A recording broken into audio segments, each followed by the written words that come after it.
Hello दोस्तों। अभी तक जितने टॉपिक हम अपनी पिछली वीडियो में कवर कर चुके हैं, ऑलमोस्ट फर्स्ट चैप्टर के आपके 12th क्लास के सारे ही टॉपिक कवर हो चुके हैं। अब जो हमारे कमिंग टॉपिक बचे हैं उसमें केवल दो ही टॉपिक है। एक जो आज की क्लास में मैं आप लोगों को बताऊंगा और एक टॉपिक और है, वो नेक्स्ट वीडियो के अंदर करेंगे और हमारा फर्स्ट चैप्टर जो है 12th क्लास का कंप्लीट हो जाएगा। और आई होप मेरी ये वीडियोस की सीरीज आपकी थोड़ी हेल्प कर पाई होगी इस टाइम पे। अब अगर आप में से कोई भी बच्चा ये चाहे कि उन्हें वीडियो पसंद आई है और वो ये चाहता है कि वो कंटिन्यू क्लास करना चाहे, तो मैंने अपनी स्टार्टिंग वीडियो के अंदर कांटेक्ट नंबर दे रखा है। आप उस पर मेरे को व्हाट्सएप पे टेक्स्ट करके ऑनलाइन क्लास हमारी ज्वाइन कर सकते हैं। तो आओ अपना आज का टॉपिक स्टार्ट करते हैं, which is electric field due to a uniformly charged spherical shell. हमने एक वायर की वजह से, एक इन्फिनाइट वायर की वजह से किसी पी पॉइंट पे बनने वाली इलेक्ट्रिक फील्ड निकाल ली। हमने एक शीट की वजह से इलेक्ट्रिक फील्ड निकाल ली। अब ये जो बॉडी है ये एक स्फेरिकल शेल है, तो इसमें अलग क्या है? अलग ये है कि इसके अंदर जो डोमिनेटिंग पार्ट है वो इसका वॉल्यूम है, वो आपको पता है। लेकिन अभी के लिए हम बात करने जा रहे हैं कंडक्टिंग स्फीयर की, या ये कह लो एक मेटेलिक शेल की। शेल मतलब कि इसमें जितने भी चार्ज होंगे वो इसके सरफेस पे एक्यूमुलेट होंगे आकर, इसके अंदर नहीं होंगे। तो इसका मतलब यहाँ पर भी हम जो यूज करने वाले हैं वो सरफेस चार्ज डेंसिटी को ही यूज करेंगे। होप ये बातें समझ में आई होंगी। आओ स्टार्ट करते हैं। तो एक बार और फिर से, जब आप एक शेल की बात करते हो और शेल की इलेक्ट्रिक फील्ड निकालने की बात करते हो, तो वही क्वेश्चन आता है कि इलेक्ट्रिक फील्ड कहाँ निकालना चाहते हो आप? उस शेल के बाहर, शेल के ऊपर या शेल के अंदर? तीन पार्ट में हमारा ये पार्ट पूरा डिवाइड हो रहा है कि हम इलेक्ट्रिक फील्ड बाहर निकालने वाले हैं, शेल पे निकालने वाले हैं, या शेल के अंदर निकालने वाले हैं। और क्या ये तीनों इलेक्ट्रिक फील्ड सेम होंगी अगर हम निकालते हैं, या अलग अलग होंगी? तो आओ इन्हें देखते हैं। पहला जो टॉपिक है हमारा वो है कि इलेक्ट्रिक फील्ड हम एक ऐसे पॉइंट पे फाइंड करने जा रहे हैं जो पॉइंट हमारा शेल के बाहर लाई कर रहा है। यहां पर जो डार्क सर्कल बन रखा है ये एक स्फीयर है जिसके ऊपर चार्ज है। ये चार्ज करना भूल गया मैं, इस पे चार्ज एक्यूमुलेट हो रखे हैं इसके सरफेस पे, ठीक है। और इसका जो रेडियस है वो है कैपिटल आर। जितने सर्कल की बात करूं उतने ही सर्कल को देखना, बाकी को अपने दिमाग से हटा दो। अब हम किसी एक पी पॉइंट को कंसीडर कर रहे हैं यहाँ पर, अभी आउटसाइड की बात करने जा रहे हैं कि इस शेल की वजह से, एक शेल है, उस शेल की वजह से किसी भी एक पी पॉइंट पर इलेक्ट्रिक फील्ड कितनी क्रिएट होने वाली है। तो पता है आपको, ऐसी कंडीशन के अंदर इलेक्ट्रिक फील्ड निकालने के लिए जिस थ्योरम का यूज करते हैं वो है गॉसेस थ्योरम, राइट। तो गॉस थ्योरम यूज करने के लिए आपको एक गॉसियन सरफेस इमेजिन करना है, और इस कंडीशन के लिए जो आपका गॉसियन सरफेस होगा वो स्फेरिकल होगा। गॉसियन सरफेस कब कैसा होगा ये चीजें आपको क्वेश्चन की प्रैक्टिस से ही पता लगती हैं। अभी तक आपको कुछ चीजें पता लगी होंगी, जैसे एक वायर के लिए हमने सिलेंड्रिकल कंसीडर किया, सिलेंड्रिकल ही कंसीडर किया हमने एक शीट के लिए भी, यहाँ पर स्फेरिकल कंसीडर कर रहे हैं। आप किसी भी पॉइंट पे अगर एक स्फीयर के लिए यहाँ पर किसी भी पॉइंट पर, मतलब ये एक ऐसा गॉसियन सरफेस है जहां पर अगर मैं यहाँ इस पी पॉइंट पे इलेक्ट्रिक फील्ड निकालना चाहूँ और वही इलेक्ट्रिक फील्ड मैं यहाँ पर निकालू, यहाँ पर निकालू, यहाँ पर निकालू, तो हर जगह मुझे इलेक्ट्रिक फील्ड की इंटेंसिटी सेम मिलेगी क्योंकि चार्ज से ये सेम डिस्टेंस पर है। आपका जो गॉसियन स्फीयर है ये कोसेंट्रिक है, मतलब कि इसका सेंटर और आपके चार्ज शेल का सेंटर सेम है।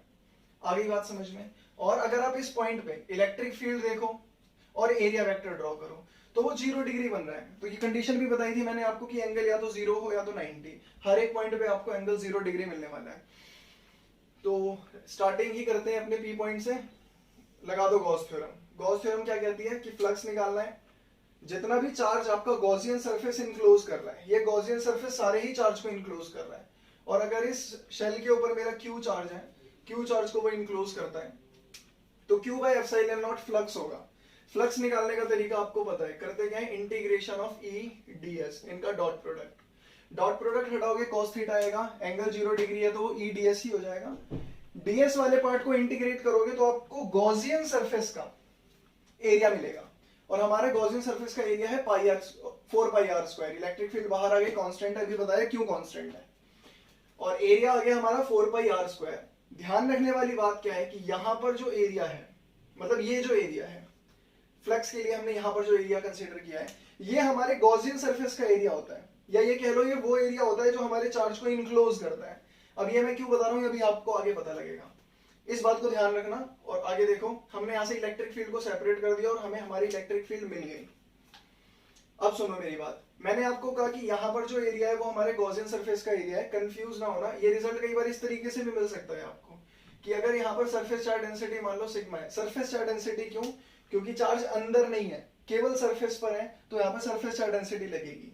अगर ये एक नॉन कंडक्टिंग स्फीयर होता तो चार्ज अंदर भी होते, वहां पर हमें लगाना पड़ता वॉल्यूम चार्ज डेंसिटी। वो बात समझ में आई होगी। और सिग्मा की वैल्यू आपको पता है क्या होती है, it's Q by A, charge per unit area. मतलब अगर मैं इस चार्ज की वैल्यू यहाँ पे पुट करना चाहूं तो आएगी मेरी सिग्मा A।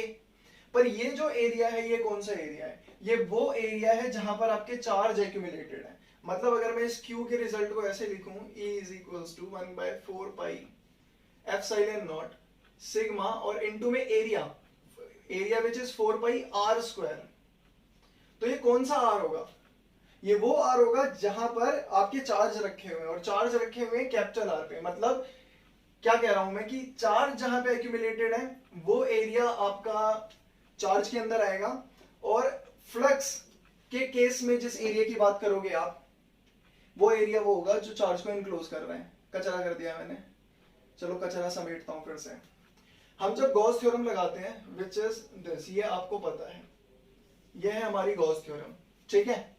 तो एक एरिया यहां पर आ रहा है, ये वो एरिया है जो मेरे इस चार्ज को इनक्लोज कर रहे हैं, इस चार्ज को इनक्लोज कर रहे हैं। तो ये चार्ज जहां पे प्रेजेंट होगा, अगर आप उस चार्ज को सिग्मा इंटू एरिया की टर्म में लिखो तो ये एरिया वो एरिया होगा जहां पर ये चार्ज एक्चुअल में प्रेजेंट होगा। चार्ज यहाँ पे प्रेजेंट है, इनक्लोज कर रहा है ये, तो इनक्लोजिंग एरिया की बात करेंगे तो 4 pi r square, small r square, क्योंकि इसका रेडियस स्मॉल r है, ये स्मॉल r।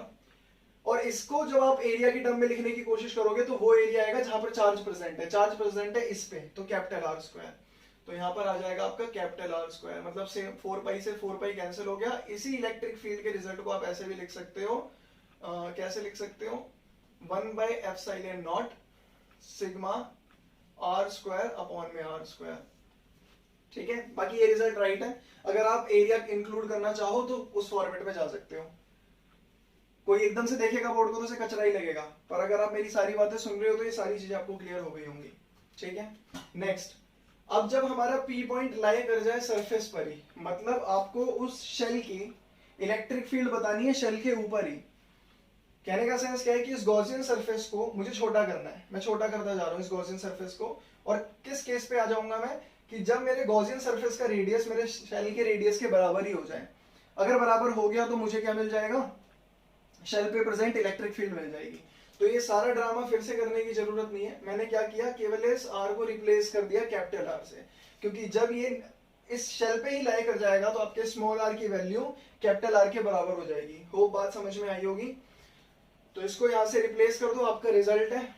और इन केस अगर आप फिर से इसी फॉर्मेट में लिखना चाहो तो इस बार आपको पता है क्या है, इस बार आपके R स्क्वायर से R स्क्वायर कैंसिल हो जाएगा, तो आपकी इलेक्ट्रिक फील्ड जो बचेगी वो केवल सिग्मा बाय एप्सिलॉन नॉट बचेगी। ध्यान रखने वाली बात है, ठीक है, ओके। अब when P point lies inside the spherical shell, ये थोड़ा सा इंपॉर्टेंट रिजल्ट है, ध्यान में रखना पड़ेगा आपको, कि जब हमारा P पॉइंट शेल के अंदर लाई कर जाए, मतलब अब आप उस शेल के अंदर इलेक्ट्रिक फील्ड निकालने की कोशिश करने वाले हो, राइट। तो यहां पर मैंने इस P पॉइंट को कंसीडर कर लिया जो शेल के अंदर है, और अपना गॉसियन सरफेस बना दिया। अब स्मॉल r मेरा ये है और कैपिटल R शेल है, शेल का रेडियस है। लगा दो Gauss's theorem, Q by epsilon not. तो ये चार्ज होता कौन सा है, ये वो चार्ज होता है जिसे मेरा ये वाला एरिया इनक्लोज कर रहा होता है। ये एरिया अगर आप देखो, ये एरिया, तो ये किसी भी चार्ज को इनक्लोज कर ही नहीं रहा, क्योंकि चार्जेस तो इस गॉसियन सरफेस के बाहर प्रेजेंट है। बात समझ में आई कि मेरा ये जो एरिया है ये किसी भी तरीके से कोई चार्ज इनक्लोज नहीं कर रहा। आपके सारे चार्ज शेल पे प्रेजेंट होने की वजह से हमारे गॉसियन सरफेस के बाहर है, तो चार्ज इनक्लोज जीरो है। चार्ज इनक्लोज जीरो, तो हमारा E into 4 pi R square zero मिल गया। वैसे तो आपको समझ में आ जाएगा, फिर भी आपको मैथमेटिकल रिलेशन पता है कि अगर A इंटू बी जीरो के बराबर है तो या तो A जीरो के बराबर होगा या फिर B जीरो के बराबर होगा। यहाँ पर जो मेरा एरिया है वो तो जीरो है नहीं, ये आपको क्लियरली दिख रहा है। तो इसका मतलब क्या है कि आपकी इलेक्ट्रिक फील्ड जो है वो जीरो है। होप बात समझ में आई होगी। ये एक शेल या फिर कंडक्टिंग स्फीयर की वजह से बनने वाली electric field different different point पे क्या होगी वो पढ़ा आपने। एक ग्राफ भी आता है इसके अंदर, इसको समझ लो। वैसे आपको पता है अगर मैं मान लो रेडियस को इंक्रीज करता जा रहा हूँ, इमेजिन करना है आपको कि पहले मेरा गॉसियन सरफेस जस्ट सेंटर है और उसके बाद मेरा गॉसियन सरफेस बड़ा होता जा रहा है, बड़ा होता जा रहा है, एक टाइम पे शेल के बराबर हो गया और फिर और बड़ा होता गया। तो इस गॉसियन सरफेस पे इलेक्ट्रिक फील्ड कैसी रही होगी? तो आपको पता है जब तक ये बड़ा होते होते शेल के बराबर होगा उस टाइम तो आपकी इलेक्ट्रिक फील्ड होगी जीरो। क्यों? क्योंकि शेल के अंदर जो प्रेजेंट इलेक्ट्रिक फील्ड आई वो कितनी आई? जीरो आई। इस आर को आप और छोटा कर लो, थोड़ा और बड़ा कर लो, उससे फर्क नहीं पड़ता। अगर ये कैपिटल आर से छोटा है तो अंदर इलेक्ट्रिक फील्ड आपको क्या मिलने वाली है?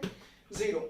मतलब कि अगर मैं आर को बढ़ाता जा रहा हूँ, आर को बढ़ाता जा रहा हूँ तो मुझे इलेक्ट्रिक फील्ड मिलेगी नहीं। Electric field zero zero zero zero और एकदम से बहुत ज्यादा मैक्सिमम। इस पॉइंट पे आपको इलेक्ट्रिक फील्ड मैक्सिमम मिलने वाली है और जब आप इसको और बढ़ाओगे तो आपकी इलेक्ट्रिक फील्ड कम होती चली जाएगी, कम होती चली जाएगी। कैसे पता लगा? यहां से पता लग रहा है आपको आर के साथ इनवर्स रिलेशन है। ठीक है, एक इंपॉर्टेंट बात और, अच्छा इस पे बाद में आते हैं, पहले इसको ही खत्म करते हैं। तो आप जो ग्राफ बनाने वाले हो वो क्या है? ये आर क्या है? गॉसियन सरफेस का रेडियस और इलेक्ट्रिक फील्ड के बीच में बनने वाला ग्राफ है, जिसमें मेरी इलेक्ट्रिक फील्ड जीरो से लेके कैपिटल आर तक, मतलब शेल के रेडियस तक तो जीरो ही है और शेल के रेडियस पे आके एकदम से अपनी पीक पे पहुंचती है। ये इसकी मैक्सिमम वैल्यू है। उसके बाद आप क्या करोगे? अगर आप गॉसियन सरफेस के रेडियस को और बढ़ाओगे तो आपकी इलेक्ट्रिक फील्ड कम होना चालू हो जाएगी। ध्यान रखना है ग्राफ बनाने में गलती नहीं करनी, इसको आप इंक्रीज करते हुए पैरेलल ना कर दें। ये पैरेलल कभी नहीं होगा। जब पैरेलल होने लगे तो वहां से ग्राफ बनाना बंद कर दो, क्योंकि पैरेलल होने का मतलब क्या है कि अब आप रेडियस बढ़ा रहे हो मगर इलेक्ट्रिक फील्ड नहीं बढ़ रही। ऐसा नहीं है, ये मिलेगा एक टाइम पे जाके, इन्फिनिटी पे मिलेगा। ठीक है, तो ग्राफ भी होप समझ में आ गया होगा। एक बात और बतानी थी जो अभी रह गई थी, ये रही। तो वो बात क्या थी कि ये जो रिजल्ट है आपको देखा देखा लग रहा होगा। देखा देखा क्यों लग रहा होगा? इलेक्ट्रिक फील्ड का रिजल्ट आपने पढ़ा है कि किसी क्यू चार्ज की वजह से r distance away electric field कितनी होगी? पॉइंट चार्ज की वजह से हमने इलेक्ट्रिक फील्ड निकाली थी, विच इज के क्यू बाई आर स्क्वायर, मतलब 1/4 पाई एप्सिलॉन नॉट क्यू और अपॉन में आर स्क्वायर। तो ये रिजल्ट वही तो है, अलग क्या है? तो मतलब ध्यान में आपको ये रखना है कि जब आपका गॉसियन सरफेस का रेडियस आपके शेल के रेडियस से बड़ा हो जाएगा, जब आपके गॉसियन सरफेस का रेडियस आपके शेल के रेडियस से बड़ा हो जाएगा, तो ये पूरा का पूरा शेल ऐसे ही बिहेव करेगा कि आप ये मान लो कि ये सारे चार्जेस जो हैं वो इसके सेंटर पे रखे हुए हैं। मतलब अगर मैं शेल को हटा दूं यहां से और इस शेल पे प्रेजेंट जितने भी चार्ज हैं वो उठा के इस सेंटर पे रख दूं, तो भी आपको इस पॉइंट पे जितनी इलेक्ट्रिक फील्ड मिलेगी वो उतनी इलेक्ट्रिक फील्ड के बराबर होगी जो इस कंडीशन में मिल रही है।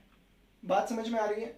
क्या कहना चाहता हूं मैं कि electric field due to a point charge which is situated at the centre of this spherical shell is same जो इस कंडीशन के अंदर है।